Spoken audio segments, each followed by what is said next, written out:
All right, first of all, thank you very much for coming out. I know that everybody's busy, and it's kind of hard to take some time out of your day, and we're going to try to make it as information-packed as we can. I do talk a little fast, especially when I'm really trying to hit you with information. I'll also warn you right now that a lot of times when I give this presentation, people leave and their heads spinning. All right, so I'll just warn you right now, that's probably going to happen. How many people here are married? All right, kids? Okay. How do you like it when someone comes to you who isn't married or doesn't have kids and tells you how to be married or how to raise your kids? Yeah, that goes over well, doesn't it? Well, unless you're playing in social media, you can't claim to know social media. If you're not writing a blog, if you're not doing a podcast, if you're not interacting, if you're not using Twitter, you're not a social media person. You have to be using it. I've been doing social media since 2005 when I started a podcast. And so the lessons that I learned, and that's what I want to bring to you today. So if I do that, you think we'll be cool? All right. You know, we're all communicators in the room. We have advertising people, we have PR, we have publisher, we have phones. Thank you, you'll get your $5 later. PR. So we have communicators.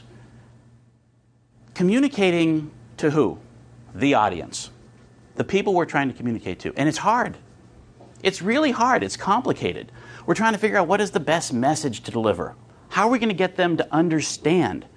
And that's what we're all here trying to do. We've built our careers being good communicators, trying to talk to the audience. And the audience is big, but it wasn't always so big. Let's go way back in time, before mass media, when we were separated by a mountain range and an ocean. And there were smaller groups. And we all knew each other. They were friends, they were family. And we all talked with one another. We're all very, very close.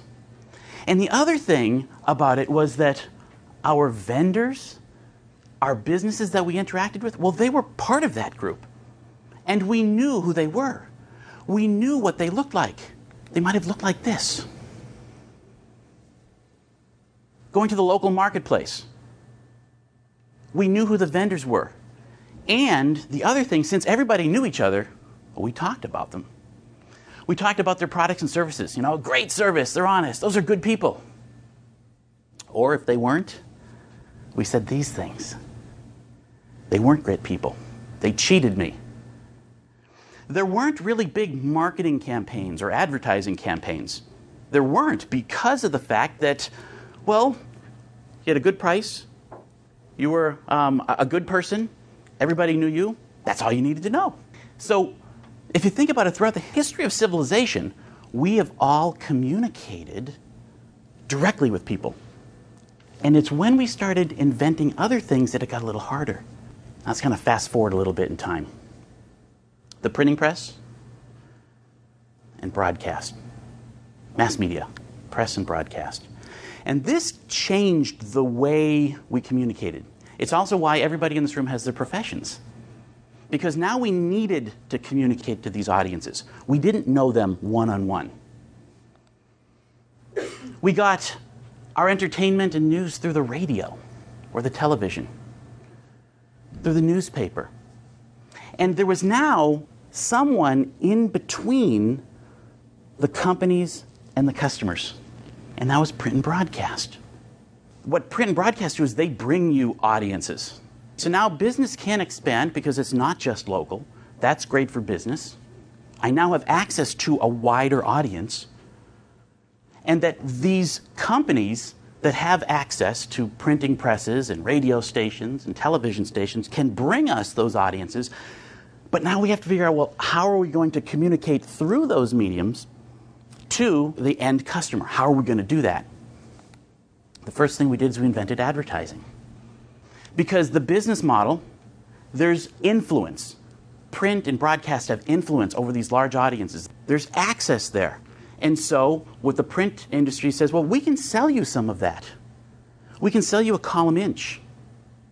With broadcast, we can sell you a 30-second spot. And so now we had to get really creative.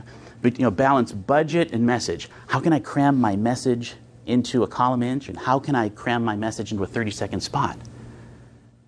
How can I do that? I can get really creative with Super Bowl ads. Creativity. It's hard. It's hard work trying to figure out how to use what's given to us to get to these large audiences. And then we invented public relations. I bet there's somebody in PR who's actually sold to this guy.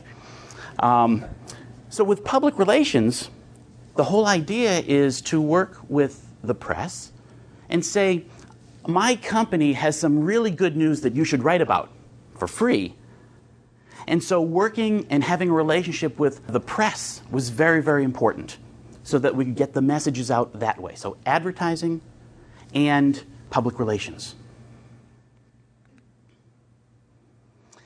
And if you look at mass media, because we didn't have the direct connection with the people in the marketplace, we started to have personalities that we learned to trust.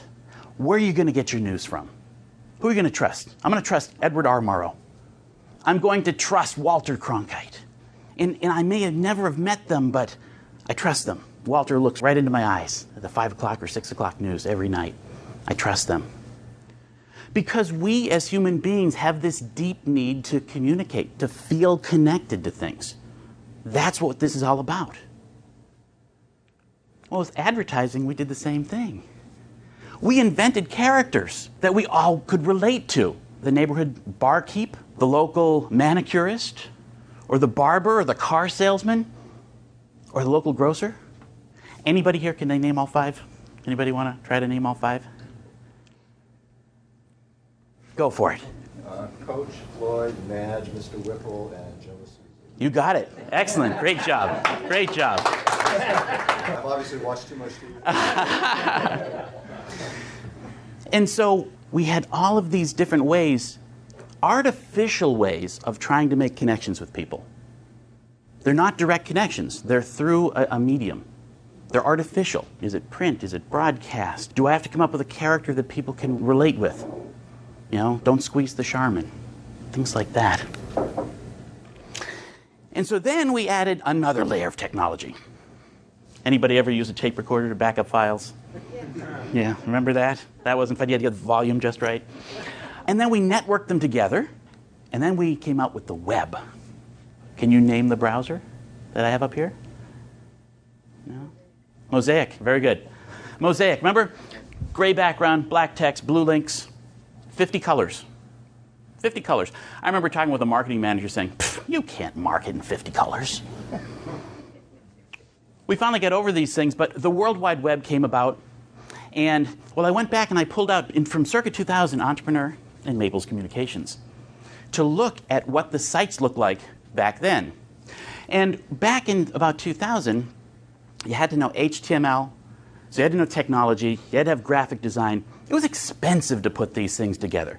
Here you can see Entrepreneur was way ahead of their times with a content management system. That wasn't cheap. That cost a lot of money to create, to have a content management system. Very, very expensive. Then around 2001, between 2001 and 2005, that's when it all went crazy. And that's what we're here to talk about today. That's when some really weird and interesting technologies came about.